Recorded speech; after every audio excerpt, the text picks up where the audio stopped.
She knew she might not come back. That is how medieval women described pregnancy. Not with joy, not with celebration, but with the quiet seriousness of someone standing at the edge of a cliff, deciding whether to jump. Because in 14th century Europe, becoming pregnant was not simply the beginning of a new life. It was, with terrifying frequency, a risk to one's own. We see a European city in the year 1320. Wet cobblestones, thatched rooftops, the smell of smoke and manure mixed in the morning air. In a narrow house with windows too small to let in enough light, a woman has just discovered she is pregnant. She is 22 years old. She has already lost 2 children before they reach their first birthday. And now she sits at a table, calls for a scribe, and begins to dictate her will. This was not an overreaction. It was not irrational superstition. It was brutal arithmetic. If this is the kind of history that nobody talks about, subscribe to the channel right now and ring the bell so you never miss an episode. Throughout medieval Europe, it is estimated that between 1 and 2 in every 100 births resulted in the mother's death. Numbers that, converted to the birth rates of the time, meant that a woman who went through 5 or 6 pregnancies faced a real cumulative chance of not surviving one of them. In rural communities, where access to any kind of specialized care was virtually non-existent, the numbers were worse. In cities, where overcrowding and open sewers multiplied infection, they were also worse. There was no safe place. There was no protocol that guaranteed survival. And so women wrote their wills. The documents that have reached us, preserved in monasteries, in ecclesiastical archives, in private collections that survived fires, wars, and centuries of humidity, tell stories of a clarity that stops you cold. A woman in Lyon in 1347 leaves her finest dresses to her younger sister, her jewelry to the daughter who was still learning to walk, and asks her husband to care for the baby, whether born alive or not. She was 26 years old. There is no record of whether she survived the birth that was approaching. Another woman in Florence writes in 1312 that she leaves money for masses to be said in her memory, should God determine that I do not pass through this hour. The phrasing is almost formulaic. She writes it without visible tears on the page, without smudged ink. She is a woman who has already made her peace with the possibility, who has already processed, in silence, what may come. These women were organizing the world for after their own deaths, with a steadiness that is striking even today.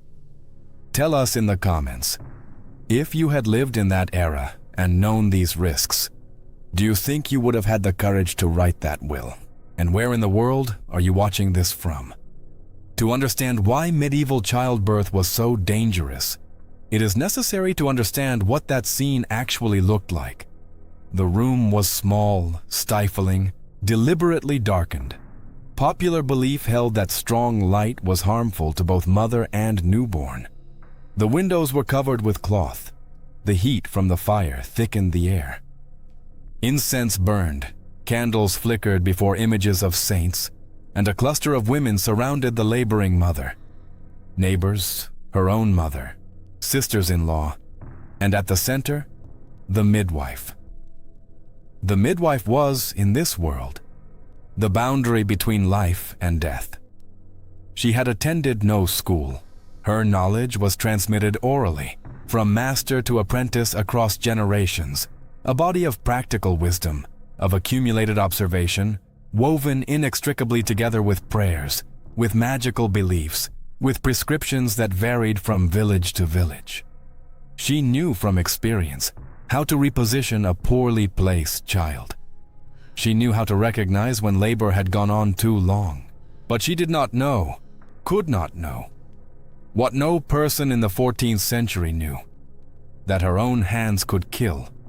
The concept of hygiene as we understand it today simply did not exist. Not because medieval people were dirty out of negligence or laziness, but because the link between invisible microorganisms and infectious disease would not be established for another 5 centuries. The midwife arrived with whatever hands she arrived with. Hands that had come from the field, from the kitchen, from tending to a sick neighbor next door. She examined the laboring woman. She intervened when necessary. And every intervention was an open door to puerperal fever, the bacterial infection of the uterus that, in the weeks following birth, killed women who had survived the delivery itself. Puerperal fever, caused primarily by Streptococcus pyogenes, which would not be identified until the 19th century, was the Great Reaper. A woman gave birth successfully, the baby cried, the family exhaled in relief. And then, 3 or 4 days later, the fever rose. The abdomen ached, delirium arrived, and within days, sometimes hours, the woman who had survived childbirth died from the infection that followed it. If this story is hitting you as hard as it hit us when we researched it, leave a like right now. It is the simplest way to say that these women deserve to be remembered, and it helps this content reach more people. Doctors. When there were doctors, which was rare outside large cities, and when they were called to a birth, which was rarer still, since obstetrics was by social convention a female domain, had no useful tools. Bloodletting was prescribed to balance the humors. Herbal poultices were applied to the abdomen. Prayers were said, and the women died. What replaced medicine was faith, and it is important to understand this not as a failure of intelligence, but as the only available response to a reality that had no other explanation. On the walls of birthing rooms, images of the Virgin Mary and Saint Margaret, patron saint of women in labor, were hung at the laboring woman's eye level. Saint Margaret was venerated especially because, according to her hagiography, she had been swallowed by a dragon and survived, emerging intact from the belly of the beast, a metaphor that medieval women read as a promise, that it was possible to pass through something that consumes you and come out alive on the other side. Relics were borrowed from monasteries and churches by wealthy families.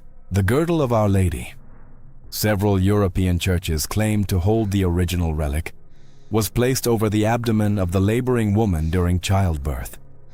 There were saints' bones, pieces of cloth that had touched sacred altars, small wooden boxes containing handwritten prayers. All of it was real, all of it was serious, all of it was received with gratitude and with hope. And alongside the relics, there were amulets. Aquamarine stones were believed to ease delivery. The sunstone, identified by some as chalcedony, was placed in the laboring woman's hand. In certain regions of Europe, pregnant women carried throughout the entire pregnancy a folded parchment bearing the exact measurement of the Holy Sepulchre, believing it would protect them at the moment of birth. The boundary between magic and religion was far more porous than the official church would have liked.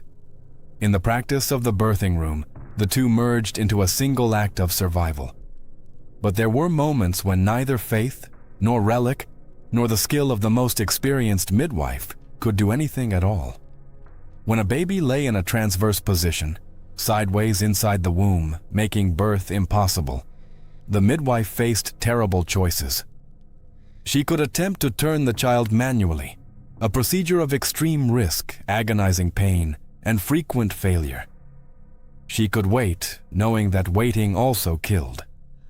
Or she could call for a barber surgeon who, with instruments that will not be described here in detail, did the unthinkable to save the mother, extracted the baby in pieces. It was the surgery of last resort, the one everyone feared, the one that appeared in medieval medical manuals with illustrations that still disturb anyone who finds them in archives today. There was also the moment when the mother died during labor, and the baby still lived inside her. The Catholic Church had established, with a precision that reveals how often this occurred, a procedure. The priest or anyone present was to immediately perform a post-mortem cesarean to try to save the child and baptize it before it too died. It was not uncommon. There were protocols because there was a need for protocols, and the women knew all of this. They grew up watching mothers, aunts and neighbors die in childbirth. They knew the names of those who had not returned. That is why they wrote their wills.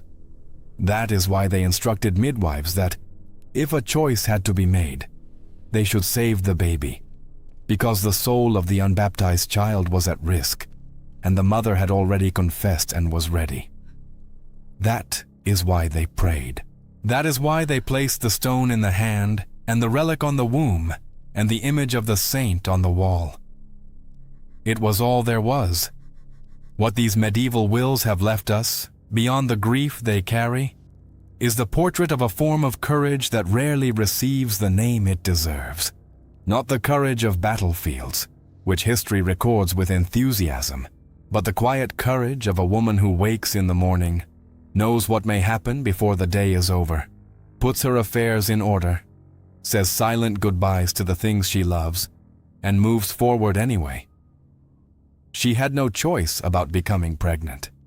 In a society where marriage and motherhood were the only available path for most women, and where contraception was minimal, ineffective, and frequently considered sinful.